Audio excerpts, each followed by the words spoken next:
الله أكبر.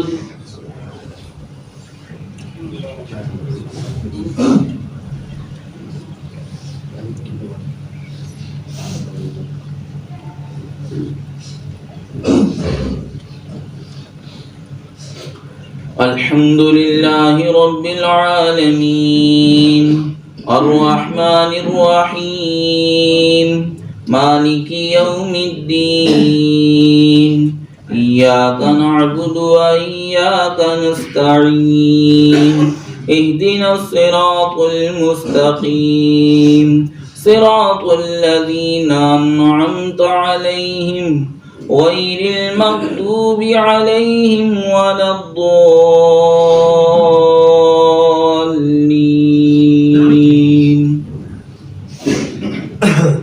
لقد صدق الله رسوله الرؤيا بالحق لتدخلن المسجد الحرام إن شاء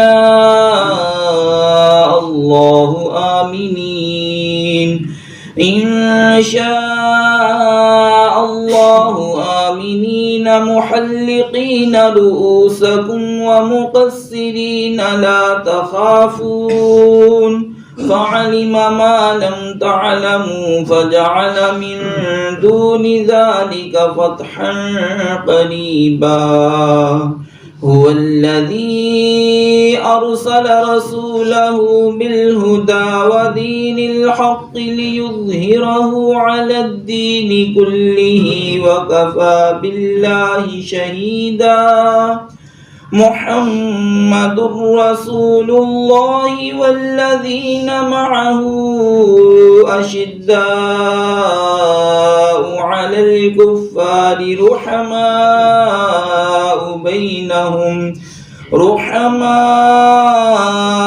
بينهم تراهم ركعا سجدا يبتغون فضلا من الله ورضوانا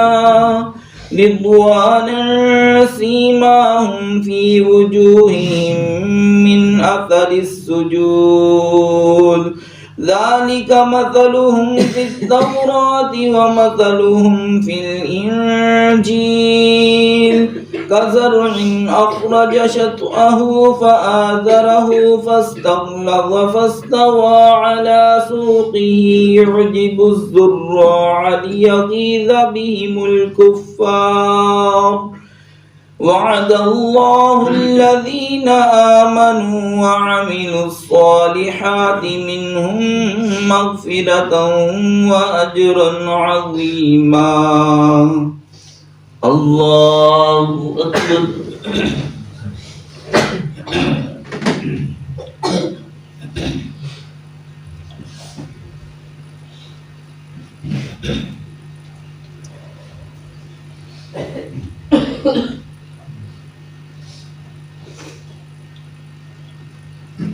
سمع الله لمن حمده. الله أكبر.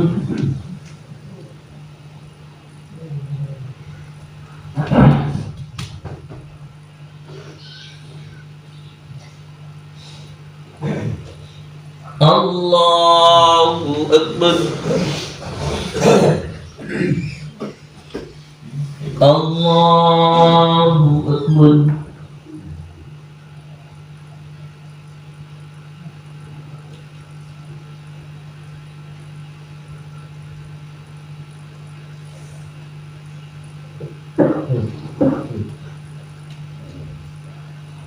الله أكبر. الحمد لله رب العالمين الرحمن الرحيم مالك يوم الدين إياك نعبد وإياك نستعين اهدنا الصراط المستقيم صراط الذين أنعمت عليهم غير المغضوب عليهم ولا الضالين.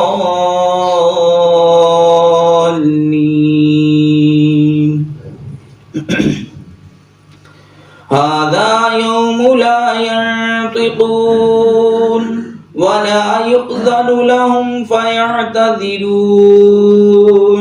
ويل يومئذ للمكذبين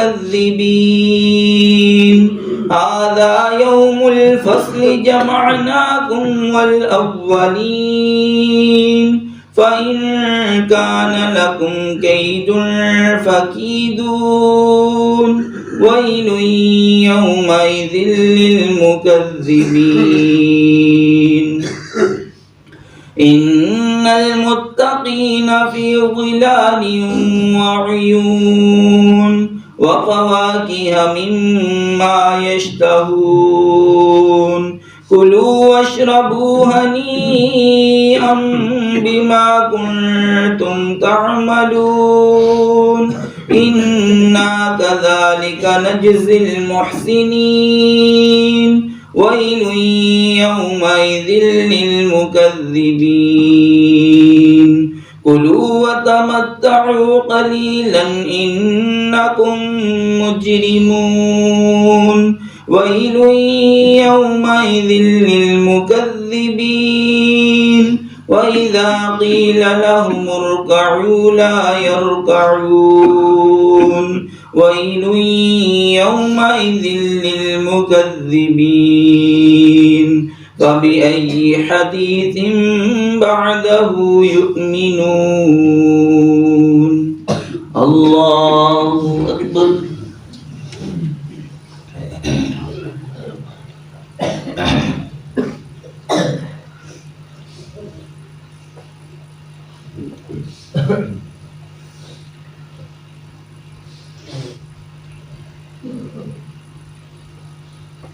سمع الله لمن حمده الله أكبر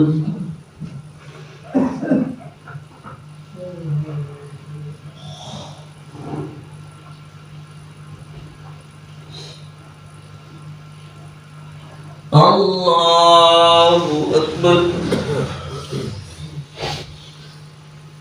الله أكبر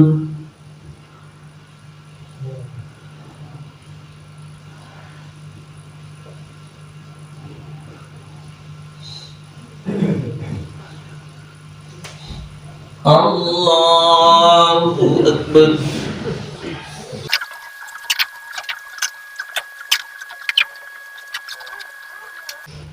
السلام عليكم ورحمة الله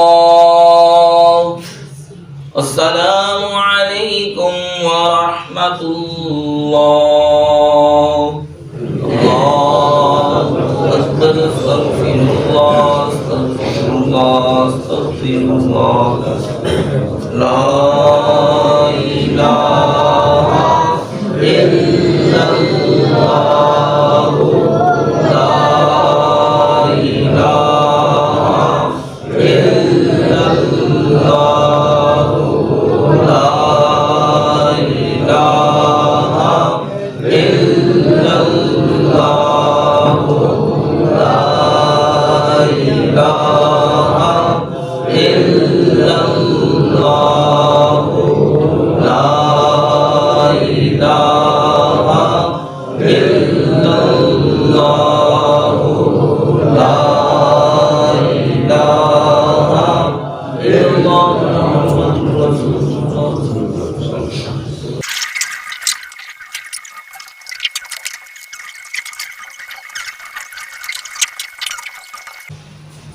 Bismillahirrahmanirrahim. وعن عامر بن ربيعة رضي الله تعالى عنه قال رأيت النبي صلى الله عليه وسلم مع رسول يتصوف وهو صائم. حضرت عامر بن ربيعة वो कहते हैं कि मैंने नबी पाक सल्लल्लाहु अलैहि वसल्लम को देखा कि मैं शिमार नहीं कर सकता अपनी दुआ करते हुए इस हाल में कि आप सल्लल्लाहु अलैहि वसल्लम रोजादार थे। आप हज़रात ने तीसरे बात सुनी। हदीस में इसलिए कहा गया है कि रोजे की हालत में मिसवाक करना ये बिल्कुल ठीक अमल है। हुज़ूर सल्लल्लाहु अलैहि वसल्लम ने बेशुमार मरतबा मिसवाक की है। मिसवाक खुश्क हो या तर हो, सब्ज़ लकड़ी की हो या सूखी लकड़ी की हो, जैसे भी हो, اس کے کرنے سے جو ہے کوئی نقصان نہیں ہے۔ ہاں یہ بھی بات لوگوں کو وسوسہ پڑتا ہے کہ دیسی کیکر کی اگر مسواک کی جائے تو اس کے ساتھ کا جو کرواہٹ ہے وہ منہ میں باقی رہ جاتی ہے، تو اس سے بھی کوئی حرج نہیں ہے۔ جو ذرات وغیرہ ہوتے ہیں وہ باہر نکال دیے جائیں، اور اگر مسواک کی لکڑی کا ذائقہ اگر منہ میں رہ جاتا ہے ذائقہ، تو وہ جو ہے روزے کو توڑنے والا نہیں ہے۔ تو جتنی بار بھی ہو سکے بندہ مسواک کر لے، یہ روزے کو کوئی نقصان نہیں۔ اور دوسرا یہ کہ نبی کریم صلی اللہ علیہ وسلم کا جو فرمان ہے کہ روزے دار کی منہ کی بو اللہ کو مشک سے بھی زیادہ پسند ہے، تو وہ معدے سے اٹھنے والی ہے، وہ معدے کی بو ہے، وہ مسواک کرنے سے نہیں جاتی، اس وجہ سے مسواک کرنے میں کوئی حرج نہیں ہے۔ دیکھ کے کسی بھی حصے میں کر لی جائے، اس کے اندر کوئی ممانعت نہیں۔ وعن انس رضی اللہ تعالی عنہ قال جاء رجل الى النبي صلی اللہ علیہ وسلم قال اشتكيت عيني افاقتحل وانا صائم قال نعم۔ حضرت انس رضی اللہ تعالیٰ عنہ سے روایت ہے، وہ کہتے ہیں کہ ایک آدمی نبی پاک صلی اللہ علیہ وسلم کی بارگاہ میں حاضر ہوا اور اس نے شکایت کی اپنی آنکھوں کی کہ میری آنکھوں میں درد ہے، کیا میں سرما ڈال لوں؟ اس حال میں کہ میں روزہ رکھا ہوا ہوں، روزہ رکھتے ہوئے میں سرما آنکھوں میں ڈال لوں؟ آپ صلی اللہ علیہ وسلم نے فرمایا ہاں۔ آپ حضرات نے حدیث پاک سنی، روزے کی حالت میں سرما ڈالنے سے روزہ نہیں ٹوٹتا، سرما ڈالنے سے روزہ نہیں ٹوٹتا، تو لہٰذا روزے کی حالت میں جو ہے جیسے مرضی سرما لگائیں۔ وعن بعض اصحاب النبي صلى الله عليه وسلم قال لقد رأيت النبي صلى الله عليه وسلم بالعرج يصب على رأسه الماء وهو صائم من العطش او من الحر۔ نبی پاک صلی اللہ علیہ وسلم کے بعد اصحاب میں سے کوئی صحابی جو ہے وہ روایت کرتا ہے کہ تاکہ میں نے نبی پاک صلی اللہ علیہ وسلم کو دیکھا عرج کے مقام پر کہ آپ صلی اللہ علیہ وسلم نے اپنے سر پر پانی کو ڈالا، اس حال میں کہ آپ روزے دار تھے، پیاس کی وجہ سے یا گرمی کی وجہ سے۔ آپ حضرات نے کسی بات سنی، روزے کی حالت میں جب گرمیوں کے روزے ہوں تو بندے کی حالت میں ایسی ہو جاتی ہے کہ پیاس کی شدت اور غلبہ ہو جاتا ہے، گرمی کی وجہ سے بھی بندے کی طبیعت خراب ہونے لگتی ہے۔ تو اس صورت میں جو ہے بندہ جو ہے پانی سر پہ ڈال لے تو کوئی حرج نہیں ہے، سر پہ پانی ڈالے ٹھنڈک حاصل کرنے کے لیے یا نہا لے۔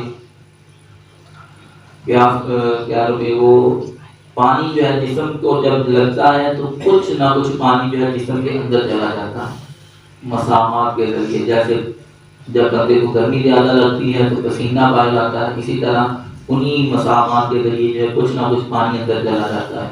تو نہانے سے یا اس طرح پانی جو ہے لگا دینے سے جو ہے وہ کوئی نقصان نہیں ہے۔ روزے کے اندر جو ہے بندہ جو ہے پانی جسم پہ ڈالے، اور گرمی سے بچنے کے لیے یا بھیگے کپڑے کر کے جو ہے وہ پہن لے، یا پھر وہ چادر بھی دھو کے جو ہے اوپر لے لے، تو اس سے جو ہے وہ کوئی نقصان نہیں ہوتا۔ روزے کی حالت میں تیل وغیرہ کی مالش کرنی ہے تو وہ بھی کر سکتا ہے، اس سے بھی نقصان نہیں ہوتا۔ باقی انشاءاللہ تعالیٰ مزید آگے بیان کریں گے، اللہ تعالیٰ ہم سب کو صحیح الصلاۃ والسلام علیک یا سیدی یا رسول اللہ وعلی آلک وصحبہ یا سیدی یا رسول اللہ۔ الصلاۃ والسلام علیک یا نبی اللہ، الصلاۃ والسلام علیک یا نور اللہ، الصلاۃ والسلام علیک یا سیدی یا خاتم النبیین وعلی آلک وصحبہ یا رحمۃ للعالمین۔ الحمد لله رب العالمين والصلاة والسلام على سيد الأنبياء والمرسلين۔ اللهم أنت السلام ومنك السلام وإليك يرجع السلام، حينا ربنا بالسلام وادخلنا دار السلام، تبارك ربنا وتعاليك يا ذا الجلال والإكرام۔ اللهم اللهم أعنا على ذكرك وشكرك وحسن عبادتك يا أرحم الراحمين. أصبحنا وأصبح الملك لله رب العالمين. اللهم إنا نسألك خير هذا اليوم فتحه ونصره ونوره وبركته وهداه، ونعوذ بك من شر ما فيه وشر ما بعده. اللهم اغفر للمؤمنين والمؤمنات المسلمين والمسلمات الأحياء منهم والأموات. ربنا هب لنا من أزواجنا وذرياتنا قرة أعين واجعلنا للمتقين إماما. وصلى الله تعالى على رسوله خير خلقه محمد وآله وأصحابه أجمعين.